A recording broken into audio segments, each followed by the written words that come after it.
ఓం నమః శివాయ. నమో నారాయణాయ. ఓం శ్రీ కర్మ నివారణ కాల భైరవాయ నమో నమః.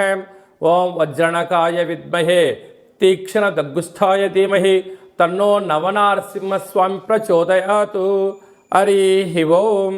మా ఛానల్కి స్వాగతం. చూస్తున్న వీక్షకులకు ప్రేక్షకులకు ప్రియ కాళభైరవ భగవంతులకి స్వాగతం పలుకుతూ మమ్మల్ని ఎంతగానో ఆదరిస్తూ ఉండబడినటువంటి ప్రియ సోదరీమణులకు స్వాగతం పలుకుతూ సనాతన ధర్మ సంరక్షకులకు అలాగనే జ్యోతిష్య అభిమానులకు స్వాగతం పలుకుతూ 16/5/2024 నుండి 31/5/2024 వరకు పుట్టినటువంటి వారందరికీ కూడా ముందస్తుగా జన్మదిన శుభాకాంక్షలు.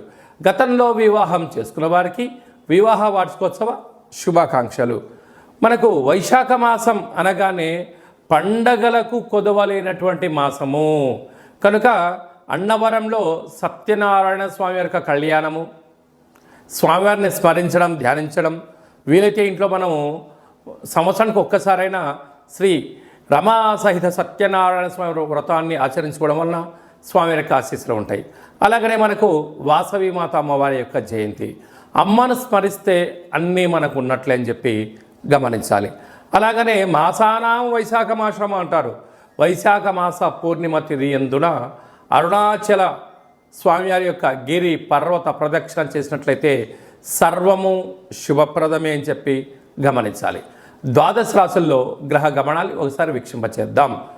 మేషరాశిలో బుధుడు మరియు శుక్రుడు సంచార స్థితి, వృషభ రాశిలో రవి గురు సంచార స్థితి, కన్యరాశిలో కేతు సంచార స్థితి, కుంభరాశిలో శని భగవానుడు స్వక్షేత్ర సంచార స్థితి, మీనరాశిలో కుజరాహుల సంచార స్థితితో ద్వాదశ రాశుల్లో గ్రహ గమనాలు ఈ విధంగా ఉన్నాయి. 12 సంవత్సరముల తర్వాత శుక్ర భగవానుడు స్వక్షేత్రమైనటువంటి వృషభ రాశిలోకి ఈ 20వ తారీఖున మే నెలలో సంచరించడం జరుగుతుంది. అక్కడ విశిష్టత ఏమిటయ్యా అనగా 12 సంవత్సరాల తర్వాత దేవగురు బృహస్పతి వృషభ రాశిలో సంచారం చేయడం, గురు శుక్రులు అక్కడే సంచారం చేయడం, అక్కడే రవితో కలిపి ప్రయాణం చేయడం అనేటువంటిది ఒక రకమైనటువంటి గ్రహ సంచార స్థితి అని చెప్పి గమనించాలి. మేషరాశి వారికి ఎలా ఉండబోతుందో ఈ వీడియోలో సవివరంగా సంపూర్ణంగా తెలుసుకుందాం. 12 సంవత్సరాల తర్వాత శుక్ర భగవానుడు తన సొంత గృహంలో గురువుతో కలిపి ప్రయాణం చేయడము చాలా విశిష్టతగా గమనించాలి. మేషరాశిలో ఏ నక్షత్రాలు వస్తాయో ఒకసారి గమనిద్దాం. అశ్విని నక్షత్రంలో 4 పాదాలు, భరణి నక్షత్రంలో 4 పాదాలు, కృతికా నక్షత్రంలో 1 పాదం కలిపితే మేషరాశి. చాలామందికి పుట్టినటువంటి కాల సమయంలో డేటా ఆఫ్ బర్త్లు ఉండవు కనుక పేరు యొక్క మొదటి అక్షరాన్ని అనుసరిస్తూ రాశిని తెలుసుకునే ప్రయత్నం చేద్దాం. చూ, చే, చో, లా, లి, లు, లే, లో, ఆ అక్షరాల వారందరూ మేషరాశి జాతకులే. మేషరాశి యొక్క అధిపతి కుజుడు. రాశిలోనే బుధ శుక్ర సంచార స్థితి జరగడం, విందులు, వినోదాలు, ఆధ్యాత్మికమైన యాత్రలు, బంగారు ఆభరణాలు, ఇంట్లో విశేషమైనటువంటి అత్యంత ఆధునిక వస్తువులు క్రయ విక్రయాలు వీరికి యోగదాయకమని చెప్పి గమనించాలి. ధనవాకు కుటుంబ స్థానంలో రవి గురు సంచార స్థితి మరియు 20వ తారీఖు నుండి శుక్రుడు తన సొంత గృహంలోకి స్వక్షేత్రంలో సంచారము చేయడము, 12 సంవత్సరాల తర్వాత గురువు వృషభ రాశిలో సంచారం చేయడము, అక్కడే రవిచేత కలిసి ఉండడం వలన పరిస్థితి ఎలా ఉంటుందయ్యా అంటే ధనస్థానంలో మేషరాశికి అవ్వడం వలన వీరు ఏదైతే అనుకుంటారో అన్నింట విజయం వీరి సొంతమవుతుంది. వృత్తులు, ఉద్యోగాలు, వ్యాపారాలు, ప్రైవేట్ సెక్టార్ నుంచి ఫైనాన్షియల్ వ్యాపారాలు అన్నీ యోగదాయకంగానే ఉంటాయి. కాకపోతే కొద్దిపాటికి మందగించినను మీరు కంగారు పడనక్కర్లేదు. ఇలాంటి విషయాల్లో మీరు ఇంకనూ విజయం సాధించగలగాలి అన్నట్లయితే, ఎందుకనగా రవి ఆరోగ్యకారకుడు, ఆత్మకారకుడు, గురువు విద్యాకారకుడు, సంతానకారకుడు, విదేశీయానకారకుడు, శుక్రుడు కలత్రకారకుడు, వివాహ ప్రయత్నాలు అవన్నీ కలిసి రావాలని కూడా ఇలా ఉండాలి. కనుక మీరు ఎంత బరువు అయితే ఉంటారో అంత బరువు కలిగినటువంటి పసుపును తులాభారంగా చేసుకొని ఆ పసుపును నీటితో కలిపి అమ్మవారికి కానీ అయ్యవారికి కానీ అభిషేకం చేసుకున్నట్లయితే మేషరాశి వారికి విపరీతమైన రాజయోగం మీ సొంతమవుతుందని చెప్పి గమనించాలి. 6వ స్థానంలో కేతు సంచార స్థితి ఉండడం వలన దూర ప్రయాణాలు, జల ప్రయాణాలు అనుకూలించినను మీ జన్మ నక్షత్రం రోజున అష్టమి, పూర్ణిమ తిథి యందున కొన్నింటిని దూరంగా పెట్టుకోవడం వల్ల అనేక రకాల ప్రమాదాలకు దూరం అవ్వడానికి అవకాశాలు ఉంటాయి. లాభస్థానంలో శని భగవానుడు యోగదాయకం, వ్యయంలో కుజుడు సంచారం చేయడం, కుజదోష ప్రభావం, అక్కడే రాహు సంచారం చేయడం వలన అప్పులు ఇవ్వద్దు, అప్పులు పుచ్చుకోవద్దు. వృత్తులు, ఉద్యోగ, వ్యాపార కార్యక్రమాలు, సాఫ్ట్వేర్, హార్డ్వేర్ రంగ కార్యక్రమాలు, హోటల్ వ్యాపారాలు, అదే కాకుండా వ్యవసాయ సోదరీమణులు, గృహ భవన నిర్మాణ కార్యక్రమం చేసేటువంటి వారందరికీ కూడా మంచి సువర్ణపు రోజులు అని చెప్పి గమనించాలి. మే నెలలో మనకు 16వ తారీఖు నుండి 31వ తారీఖు వరకు ముఖ్యమైనటువంటి పండుగల గురించి క్లుప్తంగా, సవివరంగా, సంపూర్ణంగా తెలుసుకుందాం. మనకు 16వ తారీఖున వైశాఖ మాస శుక్లపక్ష అష్టమి గురువారము మఖా నక్షత్ర సందర్భంగా, అలాగనే 23వ తారీఖున వైశాఖ మాస పూర్ణిమ సందర్భంగా, 31/5/2024 వైశాఖ మాస బహుళపక్ష అనగా కృష్ణపక్ష అష్టమి శుక్రవారం శతభిష నక్షత్ర సందర్భంగా మనము కాళభైరవ స్వామిని స్మరించడం, ధ్యానించడం, కాళభైరవ స్వామికి ఒక ముడుపు కట్టడం, అలాగనే కూష్మాండ దీపాన్ని పెట్టుకోవడం, కాళభైరవ స్వామివారిని స్మరించడం మనకు యోగం అని చెప్పి గమనించాలి. కలియుగ కాలంలో కాలాన్ని శాసింపజేసే శక్తి కేవలం కాళభైరవ స్వామివారికే ఉంటుంది కనుక కాలం మనకు అనుకూలించాలన్నా, అంటే విద్యార్థులు బాగా చదువుకొని పరీక్ష రాసి ఉత్తీర్ణత సాధించాలనుకున్నా, బాగా చదివినటువంటి స్టూడెంట్స్కు మంచి ఉద్యోగం రావాలనుకున్నా, వివాహం కావాలనుకున్నా, సత్సంతాన సౌభాగ్య స్థితి కావాలనుకున్నా, వృత్తి, ఉద్యోగ, విదేశీయాల, రాజకీయ, వ్యాపార రంగ సేవా కార్యక్రమాల్లో చురుకుగా పాల్గొనడం, విజయాన్ని సాధించగలగాలి అన్నట్లయితే కళౌ కాళభైరవ అంటారు. కలియుగ కాలంలో కాళభైరవ స్వామిని స్మరించడం వలన సకల భూత, ప్రేత, పిశాచ, బ్రహ్మర, యక్షర, యమదూత, శాకిని, డాకిని గ్రహబంధనాలు, సంచిత ప్రారబ్ధ ఆగమిక కర్మలు తొలగిపోయి నరదృష్టి నివారణ కలిగి అన్నింటా విజయం, అన్నింటా విశేషమైనటువంటి వ్యాపార ఆకర్షణ, విద్యాకర్షణ, జ్ఞానాకర్షణ కలిగి జీవితం సువర్ణమయం అవుతుందని చెప్పి గమనించగలగాలి. వీలైతే మీరు ఇంట్లో కాళభైరవ స్వామికి పూజా కార్యక్రమం ఆచరించుకోండి. కుదరలేదు, మన యొక్క దేవాలయంలో 4 మంగళవారాలు, 4 శనివారాలు, శుద్ధాష్టమి, పూర్ణిమ, బహుళాష్టమి సందర్భంగా ఒక్కొక్క నెలలో ఒక్కొక్క కాళభైరవ స్వామి వారు ఉంటారు.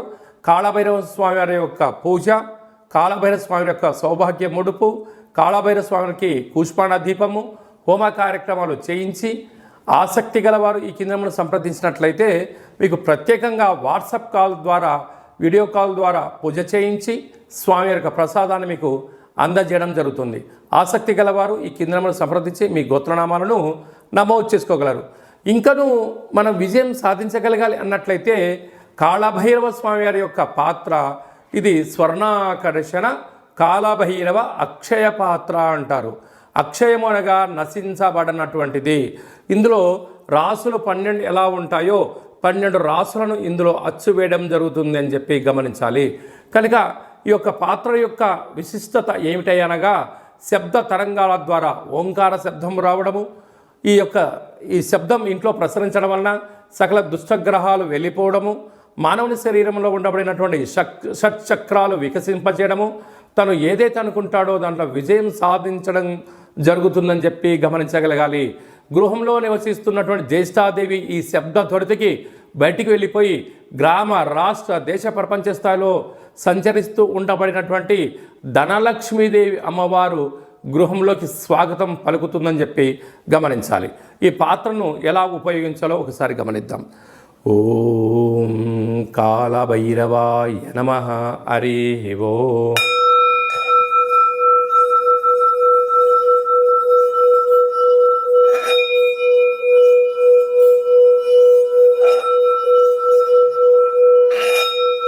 ఈ శబ్ద తరంగాల ద్వారా అద్భుతమైనటువంటి శక్తి, అతీంద్రియ శక్తి, అంతరిక్షంలో ఉండబడినటువంటి సూర్య చంద్రాదుల శక్తి కలిగి మనం ఏదైతే అనుకుంటామో అన్నింటా విజయం మన సొంతమవుతుందని చెప్పి గమనించాలి.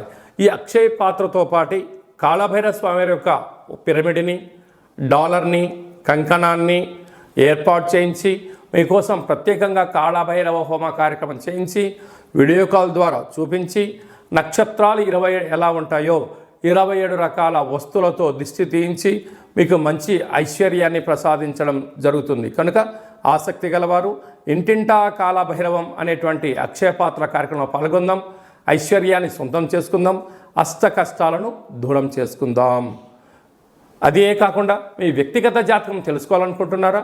మీ పేరు, పుట్టినటువంటి తేదీ, నెల, సంవత్సరం, సమయం మీరు రాసి పంపించినట్లయితే 100 సంవత్సరాల జాతకాన్ని వ్రాసి పంపించి మీరు పుట్టినప్పుడు గ్రహ గమనాలు ఎలా ఉన్నాయి, ప్రస్తుతం ఎలా ఉంటున్నాయి, రాబోయే కాలంలో ఎలా ఉండబోతున్నాయో సవివరంగా సంపూర్ణంగా తెలియజేయడం జరుగుతుంది. చాలామందికి పుట్టినటువంటి కాల సమయంలో డేటా ఆఫ్ బర్త్లు లేనటువంటి కారణం చేత పేరు యొక్క మొదటి అక్షరాన్ని అనుసరిస్తూ రమణ శాస్త్రం ద్వారా మీకు రాశిని తెలియచేస్తూ కాళభైరవ ఉపాసన చేత భూత, భవిష్యత్, వర్తమానాన్ని తెలియజేయడం జరుగుతుందని చెప్పి గమనించాలి. ఆసక్తి గలవారు ఈ కింది నెంబర్ని అపాయింట్మెంట్ తీసుకొని సంప్రదించగలరు. అలాగా మీకు పుట్టినటువంటి పిల్లలకు మాసంలో ఏ మాసంలో పుడితే ఎలాంటి పేర్లు పెట్టుకోవాలి, ఆ యొక్క నక్షత్రంలో ఉన్న ఆధ్యాత్మికమైనటువంటి పేర్లను సూచించడం జరుగుతుంది. మీ అబ్బాయికి కానీ అమ్మాయికి కానీ వివాహం అవ్వడం లేదా, జాతకంలో ఎలాంటి యోగాలు ఉన్నాయి, ఎలాంటి దోషాలు ఉన్నాయో తెలుసుకొని ఆ వివాహ ప్రయత్న కార్యక్రమంలో విజయం సాధింపచేయడము, అదే కాకుండా వచ్చేటు వధువు వరుడు యొక్క గ్రహమైత్రి పరిస్థితి ఎలా ఉంటుంది, వీరికి కలిగే అద్భుతాలు, గ్రహయోగాలు కూడా తెలియజేయడం జరుగుతుంది. గతంలో వివాహమైన దంపతులు తరచుగా గొడవ పడడం కానీ ఇబ్బందులు పడుతున్నట్లయితే ఆ స్వల్పమైనటువంటి కాళభైరవ ఉపాసన చేత పేరులో స్వల్పమైనటువంటి మార్పు చేయడం వల్ల శ్రీ పార్వతీ పరమేశ్వరులు ఎలా కలిసి ఉంటారో ఆ విధంగా మీకు ఆధ్యాత్మిక సలహాలు, సూచనలు కూడా ఇవ్వడం జరుగుతుంటుంది. అలాగే చాలామందికి కాళభైరవ స్వామి వారి యొక్క పూజ ఎలా చేసుకోవాలి, కాళభైరవ మంత్ర ఉపాసన ఎలా చేయాలో అనుకుంటున్న వారందరికీ కూడా మన యొక్క దేవాలయంలో కాళభైరవ ఉపాసన మీకు ఇస్తూ, సాధన చేయిస్తూ, కష్టాలను దూరం చేయిస్తూ ఐశ్వర్యం దగ్గర చేసే ప్రయత్నం జరుగుతుంది. కనుక మనమందరం కూడా కాళభైరవ స్వామిని స్మరిద్దాం, కష్టాన్ని దూరంగా చేసుకుందాం, ఐశ్వర్యానికి స్వాగతం పలుకుదాం. అందరిపైనను వైశాఖ మాసంలో శ్రీ రమా సహిత సత్యనారాయణ స్వామి యొక్క ఆశీస్సులు, వాసవీమాత అమ్మవారి యొక్క జయంతి ఆశీస్సులు, వైశాఖ మాస పూర్ణిమ ఆశీస్సులు, లక్ష్మీ నరసింహస్వామి యొక్క జయంతి ఆశీస్సులు ఉండాలని కోరుకుంటూ ఆశీర్వచనం.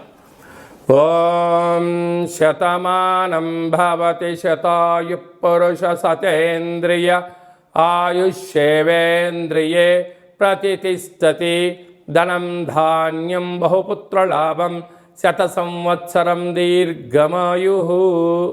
సర్వే జనా సుఖినో భవంతు, లోకా సమస్తా సుఖినో భవంతు. సర్వం శివార్పణమస్తు. ఈ వీడియో మీకు నచ్చినట్టయితే లైక్ చేయండి, షేర్ చేయండి, మా ఛానల్ని సబ్స్క్రైబ్ చేసుకోండి.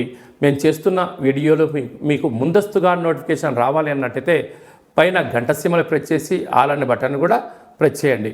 ఇంకా నువ్వు స్వామివారి యొక్క ఆశీస్సులు పొందగలగాలి అన్నట్లయితే మీరు ఎవరి క్షేమాన్ని అయితే కోరుకుంటున్నారో, లేక మీ క్షేమాన్ని ఎవరైతే కోరుకుంటున్నారో వారికి కూడా ఈ వీడియోను ఫార్వర్డ్ చేసి భగవంతుడి యొక్క ఆశీస్సులు పొందగలరు, హిందూ ధర్మాన్ని కాపాడగలరు.